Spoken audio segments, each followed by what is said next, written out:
राधा राधा राधा राधा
हरि भक्तन की, श्री वृंदावन धाम की, सतगुरुदेव भगवान की। तनुश्री भट्टाचार्य। राधे राधे महाराज जी। महाराज जी, नैतिक दुविधा के समय ईश्वर का मार्गदर्शन प्राप्त करने का सर्वोत्तम तरीका क्या है? कभी पारिवारिक समस्याएं, ऐसी कोई भी समस्याएं आ जाती हैं उस समय। देखो, हमने जो अनुभव किया है कि जब तक नाम जप नहीं करोगे तब तक बुद्धि शुद्ध नहीं होगी, और जब तक बुद्धि शुद्ध नहीं होगी तो निर्णय ठीक नहीं होगा। नाम जप सर्वोपरि है। चैतन्य महाप्रभु ने 3 बातें कही, नाम जप करे, वैष्णव सेवा करे, सब पर दया का भाव रखे, इससे बढ़कर कोई बात नहीं। नाम जीवे दया, नामे रुचि, वैष्णव सेवा, ये 3 बातें जोर की कही और कहा इसके बाद हम और कुछ नहीं जानते। सनातन जी से ये 3 बातें कही कि जीवे दया, सब पर प्रेम का व्यवहार करो, नामे रुचि, खूब रुचि पूर्वक नाम जप करो, और वैष्णव सेवा, संत वैष्णव घर पधारे तो प्रसन्न हो जाओ, नाच पड़ो। आज हमारे सौभाग्य उदय हुए, भगवान के लाडिले हमारे घर आए, उनका चरणामृत उतारो, उनकी आरती उतारो, उनको भोजन पवाओ, उनमें भगवान का भाव करो, अभी बुद्धि शुद्ध हो जाए। अगर हम सोचे कि विचार के द्वारा अपने को सुधार लेंगे तो विचार बुद्धि से होते हैं, और मलिन बुद्धि मलिन विचार देती है, पवित्र बुद्धि पवित्र विचार देती है। तो हमारा जोर एक बार इस बात का होना चाहिए कि हमारी बुद्धि पवित्र हो, और वो पवित्र होगी भगवान की कथा सुनने से, भगवान का नाम जप करने से, भगवान की सेवा करने से, भक्तों का चरित्र सुनने से, भक्तों का संग करने से। इसी से बुद्धि पवित्र होती है। और जब बुद्धि पवित्र हो जाती है तो पति के साथ क्या व्यवहार करना चाहिए, पत्नी के साथ कैसा व्यवहार होना चाहिए, माँ के साथ कैसा व्यवहार, वो जो पारिवारिक हमारे, वो बहुत सुंदर बन जाता है। पवित्र बुद्धि में होता है हमारे माता हैं, हमारे पिता हैं, बोले नहीं उल्टा बोलते हैं तो उनका बच्चों जैसी बुद्धि हो जाती है। जो वृद्ध पुरुष हैं उनकी बालकों जैसी बुद्धि हो जाती है। हमको जैसे छोटे बालक पर गुस्सा नहीं आता, वो हमारी दाढ़ी नोचे, वो हमें कट बोले, कुछ भी बोले, तो बालक है। ऐसे वृद्ध को भी क्षमा भाव रखना चाहिए। अपने माता पिता, देखो चाहे जितनी सेवा करो, वो कभी ये नहीं कहेंगे कि ये बहुत सेवा करता है, वो कमी निकालेंगे। कि बहू हमारे साथ ऐसा बर्ताव करती है, बेटा ऐसा बर्ताव करता है, तो हमें अगर हम भजन करते हैं, हमारी बुद्धि पवित्र है, तो हर समय पूज्य भाव बना रहेगा कि यार पिता है, यार माता, उनको जो बोलना है बोलने दो, हमारा जो कर्तव्य हम करें। तो अपने जो दैनिक दिनचर्या के कर्तव्य हैं परिवार के, वो तभी हम ठीक से पालन कर सकते हैं जब भजन हो। नहीं तो जरा सी बात में माता पिता को पीट दिया, जरा सी लोभ के लिए भाई भाई की हत्या कर दी, जरा सी बात के लिए बड़े बड़े उपद्रव हो जाते हैं। सब ठीक है, लेकिन बुद्धि भ्रष्ट है तो उपद्रव करके महान विघ्न पैदा कर देती। तो हमको थोड़ी सी बुद्धि अगर शुद्ध हो जाए तो जीवन जीने का तरीका आ जाए। नहीं तो सब भगवान ने व्यवस्था की, लेकिन हमारी बुद्धि ही हमको नरकगामी बना देती, जेलगामी बना देती। तो हमें चाहिए नाम जप के द्वारा, सत्संग के द्वारा, शास्त्र स्वाध्याय के द्वारा हम अपनी बुद्धि को शुद्ध करें, आचरण हमारे शुद्ध हो, तो हम अपने परिवार को भगवान की तरह प्यार करें, तो हमारा मनुष्य जीवन जो आनंद के लिए वो निर्वाह हो जाए। नहीं तो कब क्या हो जाए कुछ पता नहीं, बहुत गलत बुद्धि है। कब क्या निर्णय कर दे, कब क्या करवा दे, कुछ पता नहीं है। 1 मिनट में दुर्गति हो जाती है, 1 मिनट में। ऐसे कितनी घटनाएं हैं जिनमें हमारी बुद्धि हमको धोखा दे देती है और हमसे पापाचरण बन जाते हैं। जो नहीं होना चाहिए वो हमसे हो जाता है। इसलिए हम प्रार्थना करते हैं सबसे, जैसे जीने के लिए हमें श्वासों की आवश्यकता है, ऐसे जीवन व्यवहार के लिए हमें भगवान की आवश्यकता है, अध्यात्म की आवश्यकता है। यदि अध्यात्म के द्वारा हमारा माइंड कंट्रोल नहीं होगा तो हमको गलत करवा देगा, हमसे बहुत बुरा करवा देगा। और सब हो रहा है, आप लोग संसार में देख रहे हैं। जहां लिखा था अनुज बधू भगनी सुत नारी, सुन सठिए कन्या समचारी, इन्हीं कुदृष्ट बिलोके जोई, ताई बधे कछु पाप न होई, वही आचरण बढ़ के हो रहे। क्यों? क्योंकि बुद्धि भ्रष्ट है। तो यदि हमको समाज में सही ढंग से जीना है, स्वयं सुखी रहना है, दूसरों को सुख प्रदान करना है, तो बुद्धि शुद्ध होनी चाहिए। बुद्धि बिगड़ गई तो सब बिगड़ जाता है। इसलिए हमें नाम जप करना है, सत्संग करना है, अच्छे आचरण करने हैं। इसी से हम ठीक निर्णय कर पाएंगे। युवराज जी इटावा से। राधे राधे महाराज जी। महाराज जी, जब मृत्यु निश्चित है परंतु हम भाग्य को भजन के द्वारा बदल सकते हैं, इसी प्रकार मृत्यु जो कि निश्चित है उसे भजन, नाम जप या अच्छे कर्मों से मृत्यु को कष्ट रहित या अंतिम समय में भी भगवान का चिंतन हो, ऐसा क्या कर सकते हैं? हाँ, कष्ट रहित हो जाओगे, मृत्यु का दुख नहीं भोगना पड़ेगा। जैसे हाथी के गले से फूलों की माला टूट के गिर जाए, राय बेल की, मोगरा की, छोटी छोटी होगी, उसको पता भी नहीं चलेगा। ऐसे ही जो भजन करता है तो अंतिम समय भगवान उसकी स्मृति बन जाते हैं और इतना आनंद होता है कि उसको मृत्यु का कष्ट नहीं मिलता। पर ये उसी को जो जीवन भर भजन करता है, अंतिम समय भगवान का स्मरण आ गया और वो भगवान के पार्षद स्वरूप होकर दिव्य धाम की यात्रा करता है। उसे मरने का भय या मरने का दुख नहीं रहता जो निरंतर भजन करता है। पर निरंतर भजन करना बहुत कठिन है, नहीं? हाँ, बार बार मन को प्रभु में लगाओ और ये ऐसा प्रपंची है कि भाग के प्रपंच में चला जाता है, दुनिया की बातें बुनता रहता है, भजन में नहीं लगता है। भजन में इसको अभ्यास के द्वारा लगाया जाता है। बहुत दीर्घ काल तक अभ्यास, लंबा समय अभ्यास में दे, तो जहां जहां मन जाए वहां से हटा हटा के नाम में लगाओ, जहां जहां मन जाए वहीं भगवान को देखने की चेष्टा करो कि सब में भगवान है। तो धीरे धीरे मन पवित्र होगा और जब पवित्र हो गया फिर रुचि आ जाती है, नाम में रुचि आ गई, बस नाम में रुचि हो गई, सब कुछ हो गया। जहां नाम में रुचि हो गई तो बस फिर सब बात बन जाती है। फिर तो जैसे गरीब आदमी धनी हो जाए, ऐसे नाम रूपी धन जहां आया तो सब विकार नष्ट हो जाते हैं, सब सद्गुण आ जाते हैं, भगवान की झांकी आने लगती है, परमानंद में भगवान से अपनापन हो जाता है, फिर तो निहाल हो गया जीव। इसलिए नाम जप का अभ्यास करो, मन लगे न लगे। अंतिम समय यदि हम नाम का स्मरण नहीं कर पाते तो जीवन भर हमने स्मरण किया है, अंतिम समय भगवान हमारा स्मरण बनते हैं। जिस समय हमारा अंतिम समय होता है, हम बेहोश होते हैं, उस समय भगवान स्मरण बनते हैं। जय नाम ते कृष्ण, वो नाम रूप से स्फुरित होने लगते हैं। राधा राधा कृष्ण कृष्ण, बस जीव का परम कल्याण हो जाता है। अभिषेक जी दिल्ली से। जय जय गुरु हरिवंश। श्री हरिवंश महाराज जी जो नाम का ध्यान आपने बताया उसी का अर्थ स्वरूप में स्थित रहना है या फिर स्वरूप कुछ और है महाराज जी? पहले हमको चाहिए कि संसार से मन हटाकर नाम में लगाएं, पहला काम हम कर लें। अब हमारा मन में नाम में लगने लगा तो फिर नाम का प्रभाव अंदर ज्ञान पैदा करता है कि मैं स्थूल शरीर नहीं हूं, मैं सूक्ष्म शरीर नहीं हूं, मैं कारण शरीर नहीं हूं, मैं सच्चिदानंद भगवान का अंश हूं, श्री कृष्ण अंश, ममैवांशो, मैं कोई प्रकृति जन्य रचना नहीं हूं। अब वो शुद्ध ज्ञान उसको अपने स्वरूप की तरफ ले जाता है। पर पहले हमारा अनर्थ निवृत्ति हो ना, जो गंदी आदतें हैं, जो पाप प्रवृत्तियां हैं, जो मन की चंचलता, ये पहले निवृत्त हो तो हमें डट कर पहले नाम जप करना चाहिए।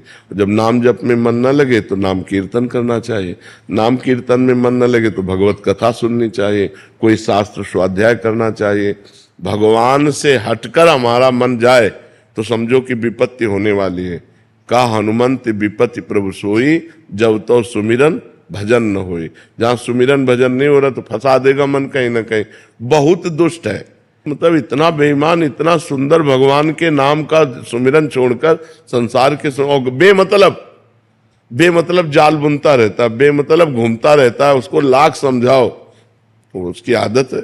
अब बस उसी को संभाल ले तो जीवन मुक्त हो जाए। बंधन और मोक्ष का कारण मन ही है।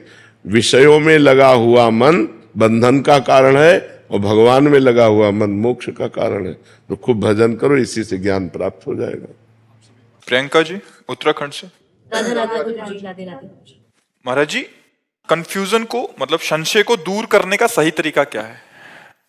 सत्संग, शास्त्र स्वाध्याय। जब हमें सत्संग के द्वारा सत्य वस्तु का पता चलता है, हमारी बुद्धि पवित्र होती है तो संशय रहित होती है। जब शास्त्र स्वाध्याय करते हैं हमारे को ज्ञान होता है, धर्म क्या है, अधर्म क्या है, उन्नति के लिए कौन से आचरण चाहिए, अवनति कराने वाले कौन से आचरण है, कौन से आचरण स्वर्ग ले जाते हैं, कौन से आचरण नरक ले जाते हैं, कौन से आचरण भगवत प्राप्ति कराते हैं, तो हमारी बुद्धि पवित्र होती है। तो जब हमारा अध्यात्म में निर्णय ठीक निकालने वाली बुद्धि हो जाती है तो व्यवहार में तो ठीक निकाल ही देगी।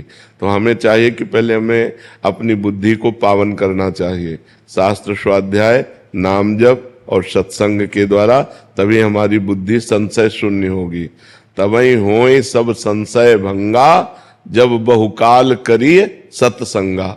जब बहुत काल हम संतों का संग करें, शास्त्र स्वाध्याय करें तो हमारी बुद्धि पवित्र हो जाती है, फिर उसमें संशय नहीं रह जाता है। महाराज जी जब हम भगवान के आगे बैठते हैं, जब हमारा मन बहुत परेशान होता है, हमें कुछ समझ में नहीं आता और जब हम आंसू भी आते हैं, हम रो भी रहे होते हैं, लेकिन उस वक्त ऐसा मन होता है कि कहीं से कोई भगवान के दूत आ जाए, या अपने मन को कैसे समझाएं कि उस पल में हम मजबूत बन जाए, कमजोर न फील। नाम जप, जितना नाम जप करोगे तुम्हें किसी से सहयोग मांगने की जरूरत नहीं, आपके हृदय में खुद बल होगा। जितना नाम जप, हम इसीलिए चिल्ला चिल्ला के कहते हैं आप सब नाम जप करो। नाम जप से बुद्धि पवित्र होगी, नाम जप से तुम्हारी कामनाएं पूर्ण होंगी, नाम जप से तुम्हारी असत कामनाएं नष्ट होंगी, नाम जप से तुम बलवान बनोगे और मन को अपने अधीन रखोगे, इंद्रियों को अधीन रखोगे। नाम जप से हर समस्या का समाधान तुम्हें मिल जाएगा। नाम जप से हर दुख को सहने की सामर्थ्य मिल जाएगी। नाम जप में बहुत सामर्थ्य है, इसलिए निरंतर नाम जप करो। हर प्रश्न का उत्तर नाम जप है। नाम जप नहीं है तो जीवन में कुछ नहीं है। कोई प्रार्थना तुम्हारी नहीं सुनी जाएगी यदि नाम जप नहीं है।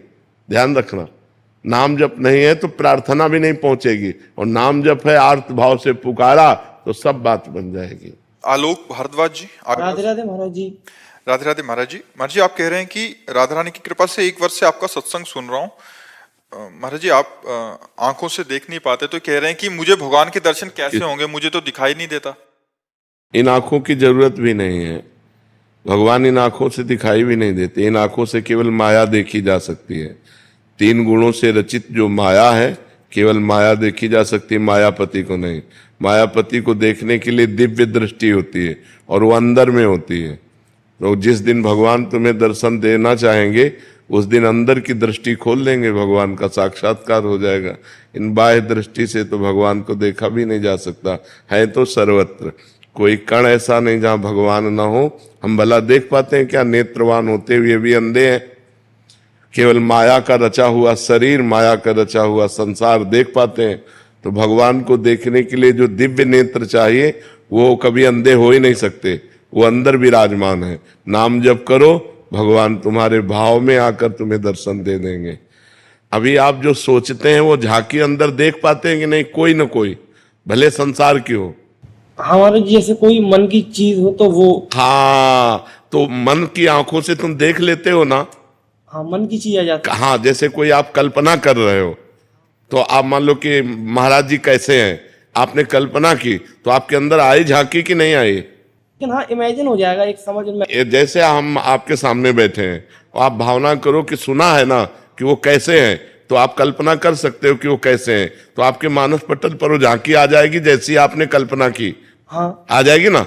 हाँ, तो इसका मतलब है कि वो नेत्र हैं जिन नेत्रों से हम भगवान देख सकते हैं, क्योंकि जो ही हम भावना करेंगे वैसे ही हमारे अंदर भावना में भगवान जाकी रही, भावना जैसी प्रभु मूर्ति देखी तिन तैसी। इसलिए तुम नाम जप करो, ये तो चिंता मत करो कि बाहरी नेत्र नहीं तो हम भगवान को कैसे देख पाएंगे। अंदर के भगवान तो तुम्हारे अंदर बैठे हुए हैं, जिस दिन कृपा करेंगे अंदर ही मिल जाएंगे, तुम्हें चिंता नहीं करनी, ठीक है? और खूब नाम जप करो, प्रसन्न रहो, ये कभी शोक मत करना कि मेरी आंखें नहीं है। नहीं, जिनकी आंखें बाहरी नहीं होती उनकी आंखें भगवान होते हैं, चिंता मत करो, ठीक है जी। टीना जी जोधपुर से। राधे राधे महाराज जी। महाराज जी, हम जो भी नया कार्य करते हैं उसमें हमें विफलता ही मिल रही है, तो क्या ये एक समय का फेर है या थोड़े समय के लिए नया कार्य रोक देना चाहिए ऐसे? नहीं, पूर्व में हमारा प्रारब्ध जो है वो अशुभ जोरदार है, इसलिए हमको सफलता नहीं प्राप्त हो पा रही। जैसे हमारे दो प्रकार के कर्मों से शरीर बना हुआ है, शुभ कर्म मतलब पुण्य, अशुभ कर्म मतलब पाप। जब हमको दंड भुगताया जाएगा तो विपत्ति, असफलता, पराजय, तिरस्कार, अपमान, निंदा ये हमको मिलेंगे, क्योंकि इन्हीं के द्वारा दुख हमें प्राप्त होता है। और जब हमारे पुण्यों का नंबर आएगा तो सफलता, सम्मान, प्रशंसा, सत्कार ये हमको प्राप्त होंगे। तो हमें धैर्य रखना चाहिए, कार्य को रोकना नहीं है, कार्य को हमें करते रहना है। हम एक दिन विजय को प्राप्त होंगे, क्योंकि वो पाप कर्म बराबर थोड़ी बना रहेगा, वो भुगता के खत्म हो जाएगा।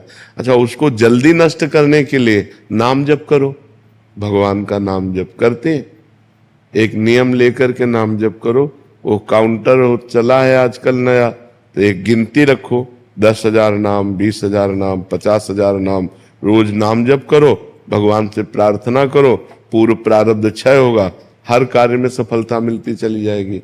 और कोई भी कार्य करने के लिए भगवान का सुमिरन करना अत्यंत आवश्यक है। हनुमान जी लंका में जब प्रवेश हुए तो कैसे प्रवेश हुए? भगवान का सुमिरन करते हुए। प्रविश नगर की जय सब काजा, हृदय राख कौशलपुर राजा। भगवान का हृदय में चिंतन है तो विजय ही विजय है। भगवान का चिंतन करो, कभी गलत आचरण मत करो और नाम जप करो, आज नहीं तो कल सफलता जरूर प्राप्त होगी। आशा गोस्वामी जी बरसाना से। राधे राधे। राधे राधे महाराज जी।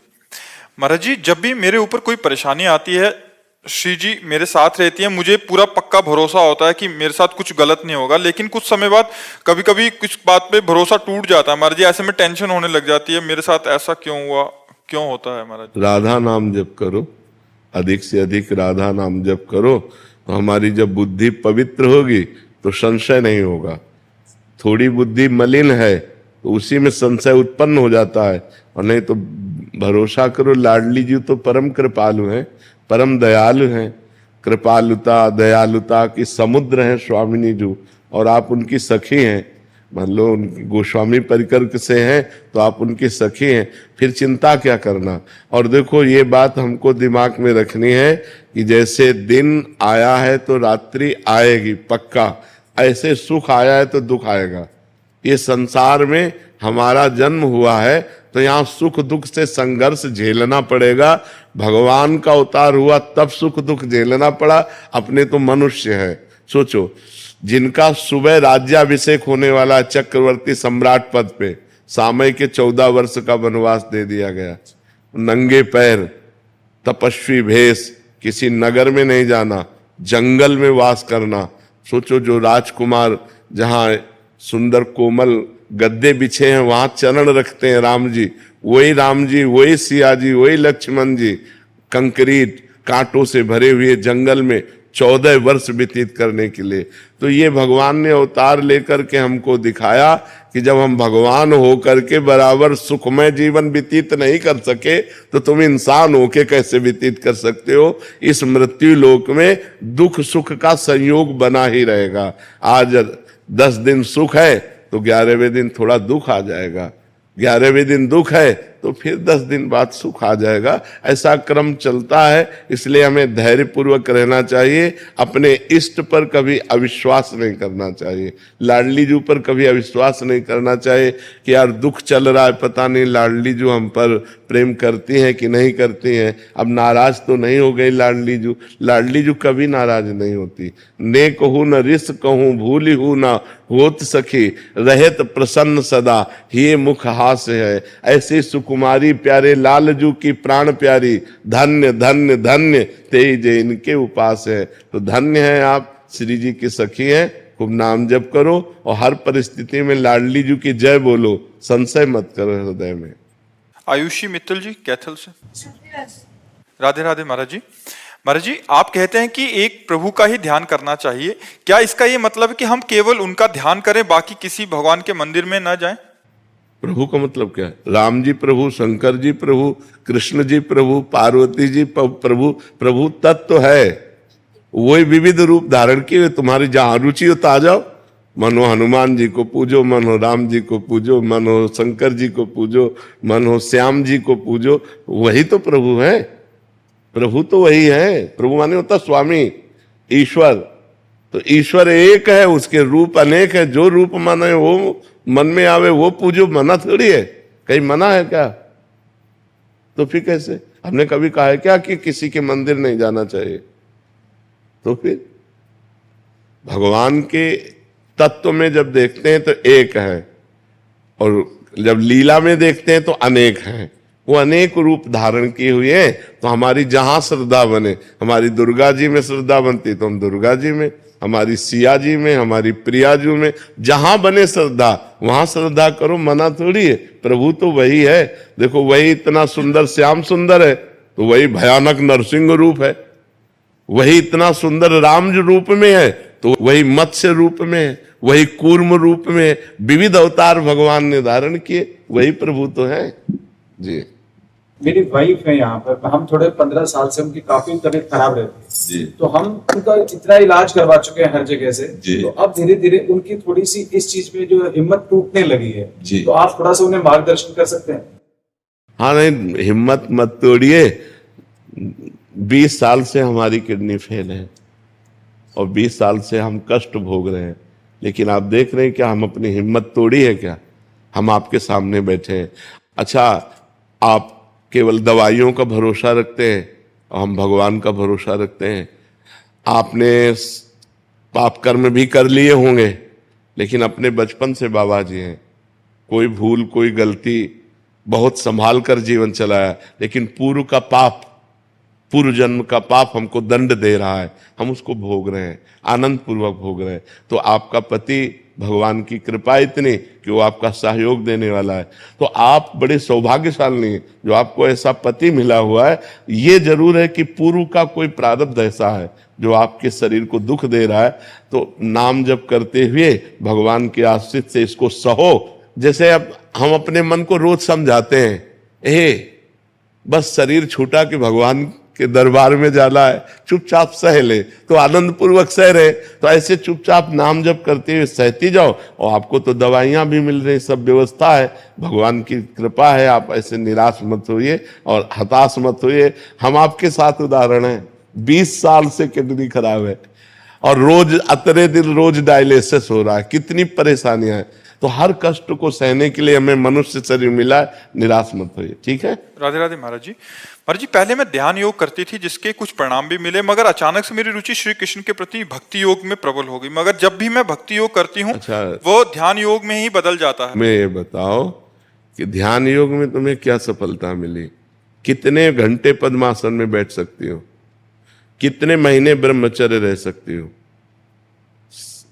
संयम, नियम, आसन, प्राणायाम, धारणा, ध्यान, समाधि, ये अष्टांग योग के अंदर आता है। तो पहली पंक्ति इसमें संयम, कई महीने ब्रह्मचर्य रह सकती हो? कितने साल ब्रह्मचर्य रह सकती हो? कितने घंटे पद्मासन से दासन में बैठ सकती हो? हमारे प्रश्नों का उत्तर दो। कौन सी परमात्मा की धारणा तुम्हारे अंदर आ चुकी? आखिरी में ध्यान और समाधि, 6 के बाद 7वां नंबर है ध्यान और 8वां नंबर है समाधि। यह अष्टांग योग है। ऐसे ध्यान आंख मूंद लेने को ध्यान थोड़ी कहते हैं। ध्यान का मतलब होता है परमात्म तत्व में स्थित होना। अब बताओ, 1 घंटा बैठ सकती हो पद्मासन में? नहीं महाराज। 15 मिनट बैठना मुश्किल हो जाएगा, अभ्यास है। तो ध्यान किसका करते हो? फिर ध्यान योग कैसे? जब नीचे की सीढ़ी नहीं तो छत कैसे बन जाएगी? हमारी बात ध्यान करो। यम, नियम, प्राणायाम, प्रत्याहार, धारणा, ध्यान, समाधि, ये अष्टांग योग है।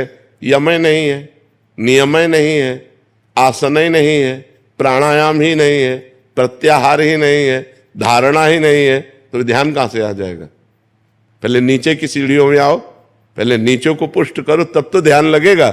परमात्मा का ध्यान ऐसे लग जाएगा? कई मिनट प्राणायाम, प्राणवायु को रोका जा सकता है, कई मिनट अष्टांग योग में चला जा सकता है। तो कलयुग है। हम तो कहते हैं नाम योग से बढ़कर के कोई योग नहीं। प्रभु का नाम जप करो, भगवान की लीला कथा सुनो, भगवान की सेवा करो, परिवार को भगवान मानकर सेवा करो, इसी से भगवत प्राप्ति हो जाएगी। कलयुगी शरीर है, high blood pressure, low blood pressure, sugar, ये वो दुनिया का प्रपंच शरीरों में है। अष्टांग योग करोगे, अष्टांग योग तो बहुत बड़ी बात है। ध्यान योग तो योगियों का विषय है जी। समझ पा रहे हो आप? ये कह रहे हैं इनके आज्ञा चक्र में स्पंदन होने लग जाता है, ऐसा करके। भैया बिना सिद्धासन लगाए, बिना पद्मासन लगाए कैसे हो सकता है? मूलाधार केंद्र से लेकर के षट चक्र भेदन, तब आज्ञा चक्र पे, सीधे आज्ञा चक्र पे कोई गोली मार दे क्या? आज्ञा चक्र ऐसे हो जाएगा? अरे राधा राधा जपो, कृष्ण कृष्ण जपो, हरि हरि जपो, तुम्हारी एक एक श्वास सार्थक हो जाएगी। जो कुछ नहीं जानता और राम राम कह रहा है ना, वो आध्यात्मिक उन्नति को प्राप्त हो रहा है। उसका हर सेकंड सार्थक हो रहा है। राधा राधा, कृष्ण कृष्ण, राम राम, शिव शिव, हरि हरि, उसका हर मिनट सार्थक हो रहा है, क्योंकि भगवान का नाम सच्चिदानंदमय है। और नाम का ध्यान करो, लिखो अपने ध्यान में राधा, और उसी में एकाग्र हो जाओ। देखो अभी आनंद मिलने लगेगा कि नहीं? अभी आनंद मिलने, उसमें अष्टांग योग की जरूरत नहीं पड़ेगी, अभी आनंद मिलने लगे। बिल्कुल सत्य बात समझ लो, कलयुग केवल नाम आधारा, सुमिर सुमिर नर उतरे। नानक नाम जहाज है, चढ़े सो उतरे पार। आप ये समझते होंगे कि हम आपको एकदम न्यून करके बोल रहे हैं। हम आपको निमित्त बनाकर लाखों लोगों को समझाना चाहते हैं। 6-6 घंटे पद्मासन में बैठने वाला शरीर है, 6-6 घंटे पद्मासन में बैठ करके अष्टांग योग में चलने वाला। अष्टांग योग में चल, अब तो किडनी फेल है, तब भी भगवान की कृपा से, जहां 10 मिनट 20 मिनट किडनी फेल नहीं बैठ सकता, वहां भगवान की कृपा से साधन चल रहा है। अब बैठे हैं, सुबह से ही तो बैठे हैं। हाँ, ये जरूर है कि तकिया वकिया लगाए बैठे, कि दर्द होने लगता है तो इधर इधर ऐसे कर लेते हैं। लेकिन ये पूर्वाभ्यास है जो आज भी हमें साधन में लगाए, दोनों किडनी फेल, डायलिसिस होने पर भी। जब तक हमारे आसन सिद्ध नहीं होंगे तब तक आज्ञा चक्र खुल ही नहीं सकता है, क्योंकि वो नाड़ियां नीचे से चलती हैं, मूलाधार केंद्र से चलती हैं। जब हम सिद्धासन और पद्मासन पर बैठते हैं 3 घंटा बिना हिले डुले, तब वो आंख पैदा होती है, कुंडलनी जागृत होती है, और वो आंख सीधे सुषुम्ना नाड़ी से जाकर आज्ञा चक्र और ब्रह्मरंध्र तक स्थित होती है। बहुत बड़ी ताकत है। 3 घंटे क्या 30 मिनट आप सिद्धासन या पद्मासन में बैठकर देखो, तुम्हारे होश न उड़ जाए तो बताना। 30 मिनट टांग पे टांग चढ़ा करके पद्मासन जो होता है, कमलासन जिसे कहते हैं, आप बैठो, जांघें फटने लगेंगी, शरीर टूटने लगेगा, उसको सहन करने की सामर्थ्य, तब जाकर जब शांत एकदम, वायु, मन, ब्रह्मचर्य तीनों का समावेश है, प्राणवायु, ब्रह्मचर्य और मन तीनों एक है। अगर आपका प्राणवायु सूक्ष्म है, ब्रह्मचर्य ठीक है, मन एकाग्र है, अब ध्यान लग जाएगा। बड़ा कठिन ये योग है, इसलिए सरल सबसे बड़ा योग राम राम राम राम, राधा राधा राधा राधा राधा, कृष्ण कृष्ण कृष्ण। और जो गति योगी को प्राप्त नहीं होगी वो गति ये प्राप्त होगी। अजामिल के अंतिम समय बेटे के लिए नारायण नाम निकल गया, परम पद प्राप्त कर लिया, और जन्म जन्म मुनि जतन कराही और अंतराम कही आवत नहीं। इसलिए हमें लगता है कि समय बर्बाद ना किया जाए, नाम जप किया जाए, डट के नाम जप किया जाए, इसी से सब हो जाएगा। राधे राधे महाराज जी। महाराज जी, अभी तक सब अच्छा चल रहा था, अचानक से रास्ता भटकने लगी, गुस्सा इतना आने लग गया है कि सबसे चिढ़ हो गई है। महाराज जी, श्री जी में लगे रहने का मन करता है, उन्हीं के बारे में सोचने का मन करता है, बट गुस्से के कारण महाराज जी कह रहे हैं कि कुछ दिन गुस्सा क्यों आता है?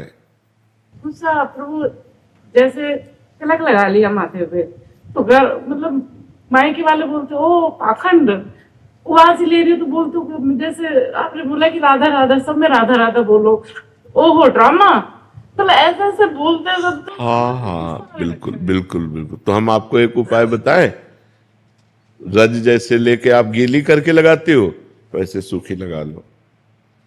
समझ रहे हो? नहीं, एक बात कह रहा हूं, जैसे बचना हो ना कि लोग हमको ना कहें, तो हमें अपना काम बनाना है, ऐसे लगे अंदर ही अंदर राधा जप करें। अंदर अब हम जब क्या कर रहे हैं तुम्हें क्या पता, किसी को क्या पता है। तो अगर हम व्यवहार में झगड़ा ना करना चाहें, अब जैसे अब हम तिलक लगाए हैं, आपका पति ही आपका विरोध करने लगे, तो हमें लगता है अच्छा नहीं रहेगा, हमें वो तिलक गुप्त लगा लेना चाहिए। सूखी रज को जब हम गीली करते हैं ना, तो गीली ना करें, सीधे वही बट्टी लेके ऐसे अगर करें तो तिलक तो लग गया और तिलक दिखाई भी नहीं दे रहा है। तो हमें लगता है जैसे पति है, ससुर है, सास है, घर के जन है, अगर वो भक्ति विरोधी है तो हमें चाहिए गुप्त भक्ति करना चाहिए। हम उनको भी आदर करें, उनको भी प्यार करें, क्योंकि उनका पद है, जैसे पति है, वो हमें अपने मनोनुकूल चलाने की चेष्टा करेगा, हमको चाहिए उसके मनोनुकूल चले, हम उसकी वो बातें हटा दें जो बाहरी है। भक्ति अगर हम तिलक ना लगाएं, अगर हम कंठी ना बांधें और अंदर राधा राधा जप रहे हैं, तो क्या हमें भगवत प्राप्ति नहीं होगी? आप विचार करो, पक्का हो जाएगी, आप चिंता ना करें।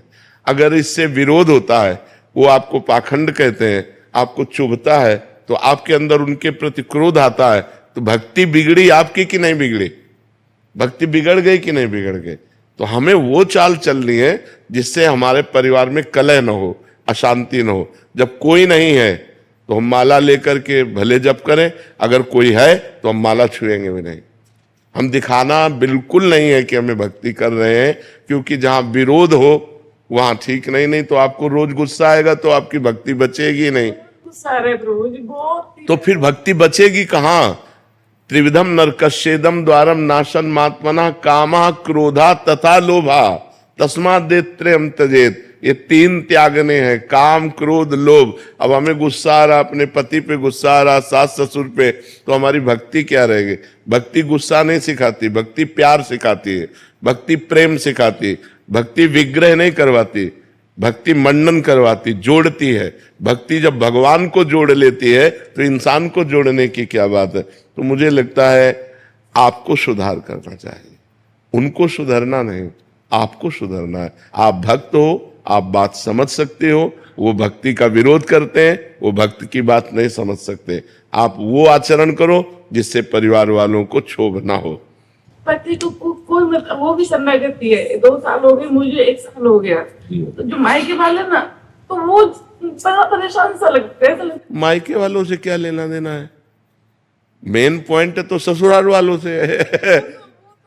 तो मायके वालों से क्या लेना देना है? तो बोलते हैं ना, नहीं, अब हटो, जब ससुराल में आ गए तो मायके वाले क्या, मायके में थोड़ी रहना तो है पति सास ससुर के बीच में, हमें वहां माहौल बनाना है। पर मायके वाले से तो कुछ भी कहते रहे, ऐसे करो। नरेंद्र सिंह रावत जी। श्री हरिवंश महाराज जी, गुरु दीक्षा के लिए कब प्रयत्न करना चाहिए और दीक्षा होने के बाद किन किन बातों का? आज ही प्रयत्न कर लेना चाहिए, पता नहीं कल जिए कि न जिए। अगर विवेक की बात पूछो तो आज और अभी इसी क्षण गुरु का वरण करके भजन करना शुरू कर देना चाहिए, शाम मिले कि ना मिले। हम जैसे कह दे कि अब कल गुरु मंत्र लेंगे, तो कल तक हमें भरोसा नहीं है कि मृत्यु जीने देगी कि नहीं जीने देगी। जी जाए भगवान की इच्छा, नहीं तो हमें भरोसा नहीं है कि कल तक जिएंगे कि नहीं जिएंगे। इसलिए कबीर साहब ने कहा, काल करे सो आज कर, और आज करे सो अब, पल में परलय होएगी, बहुरी करोगे कब। अच्छा, गुरु मंत्र लेने के लिए योग्यता की जरूरत नहीं होती, समर्पण की जरूरत होती। हम जैसे नीच पामर अधम है, भगवान का हूं, मैं गुरुदेव का हूं, इसकी जरूरत होती। योग्यता की जरूरत नहीं होती कि ये लक्षण हो तो शिष्य बनना चाहिए। वो लक्षण सब आ जाएंगे जब समर्पण होने से। लोहा कभी सोना नहीं बन सकता, लेकिन पारस का कमाल, पारस छू गया तो सोना बन गया। ऐसे हम कभी सद्गुणी नहीं बन सकते।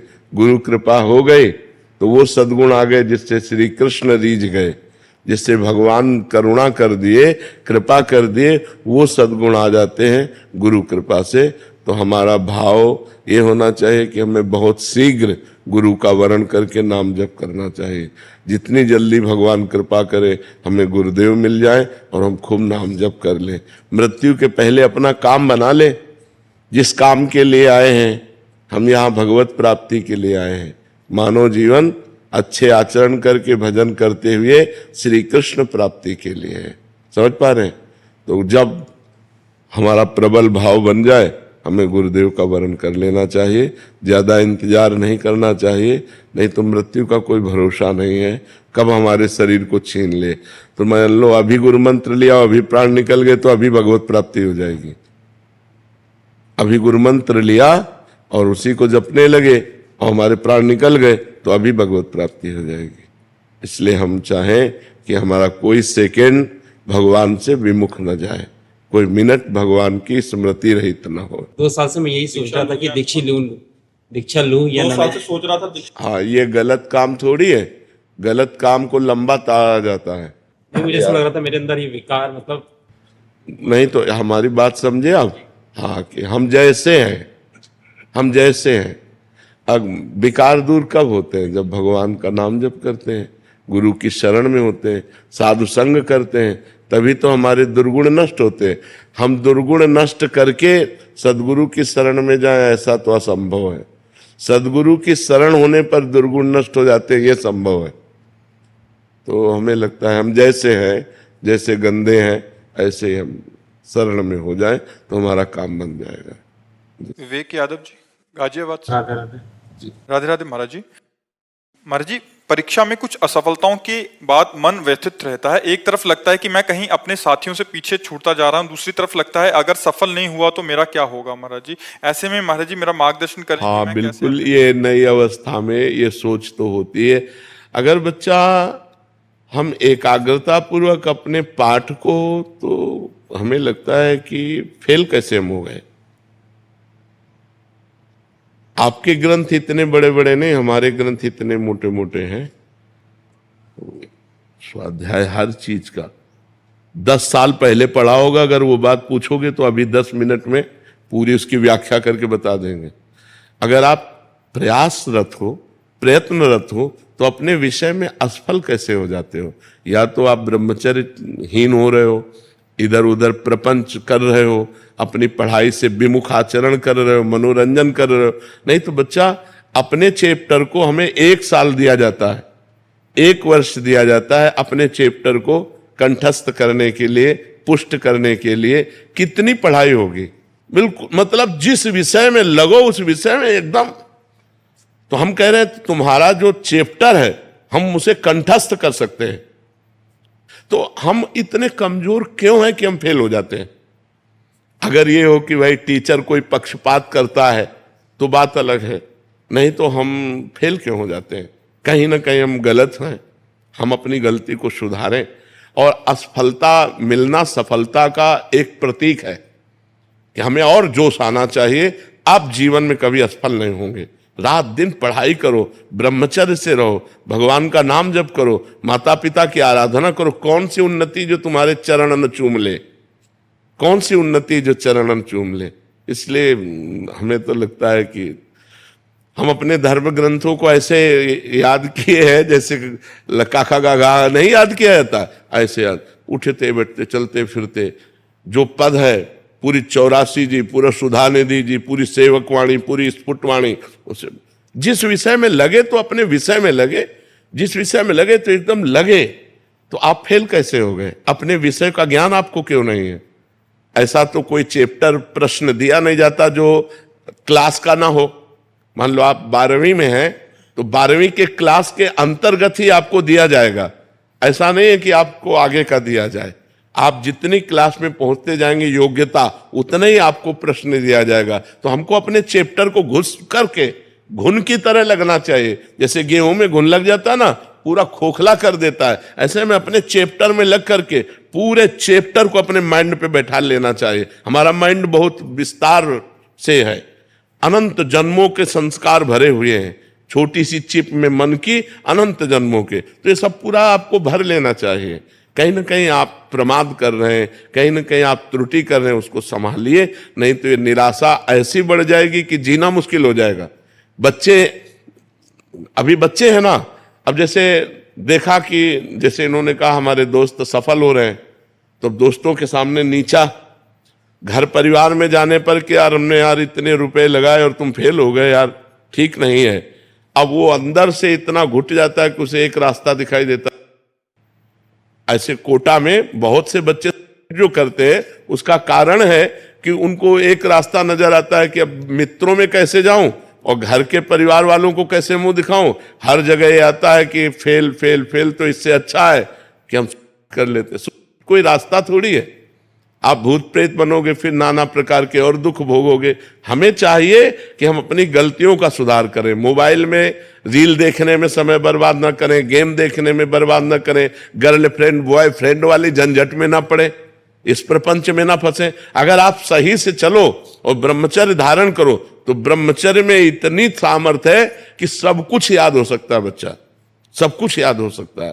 तो आप निराश मत हो, संयम में चलो और आगे उन्नति को प्राप्त हो। ऐसा नहीं कि बराबर अवनति हार ही हाथ लगेगी, ऐसा नहीं है। आप प्रयासरत रहो, ठीक है।